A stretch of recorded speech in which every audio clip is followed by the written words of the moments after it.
ఓం నమో వీరబ్రహ్మణే నమ. ఓం నమో వెంకటేశాయ శ్రీనివాసాయ గోవింద. ఓం నమ శివాయ.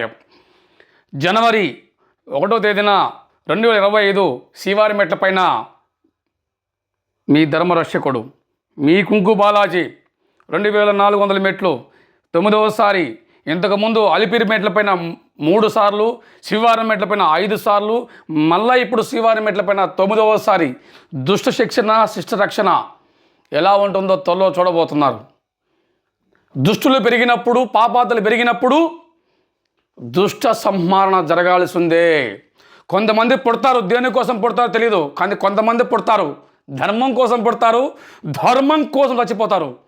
నా గోమాతను వధిస్తున్న, నా గోవుని చిత్తరంలో చంపుతున్న దుష్టులకి, దుర్మార్గులకి కర్మ సిద్ధాంతం ఎలా ఉంటుందో త్వరలో చూపించడం జరుగుతుంది.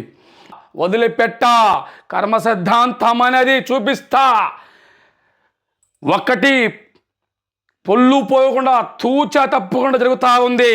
పొల్లు దండాలు కఠినమైన, కఠోరమైన, అతి భయంకరమైన ఈ శరీరం పైన మమకారం, వ్యామోహం వదిలేసి చచ్చిపోతామన్న సంగతి తెలిసి కూడా, చావుతో చెలగాటం అని తెలిసి కూడా మహాయజ్ఞం పూర్ణాహుతి, మహాయజ్ఞం ఈ శరీరాన్ని పూర్ణాహుతి మహాయజ్ఞంగా చేపట్టి 9వసారి వస్తూ ఉండా, పోతా ఉండా, వైకుంఠానికి పోతా ఉండా. ఆ సాక్షాత్ ఆ శ్రీమన్నారాయణ మహావిష్ణుమూర్తితో మొరపెట్టుకోవడం జరుగుతుంది.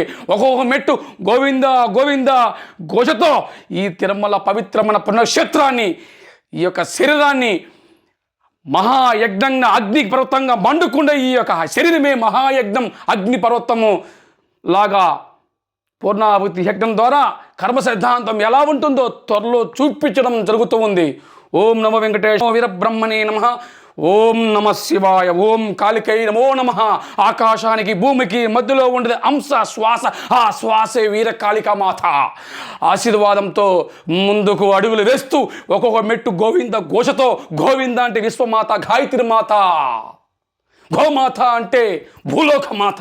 నా తల్లి కోసం రుణపడి ఉన్న రేపు జరగబోయే జనవరి 1వ తేదీన మహాయజ్ఞం, పూర్ణాహుతి మహాయజ్ఞంగా ఈ శరీరాన్ని భగవంతుడికి అంకితం చేస్తూ, గోమాతకు అంకితం చేస్తున్నటువంటి ధర్మరక్షకుడు కుంకు బాలాజీ వీరబ్రహ్మేంద్ర స్వామి వారి పాదరేణుని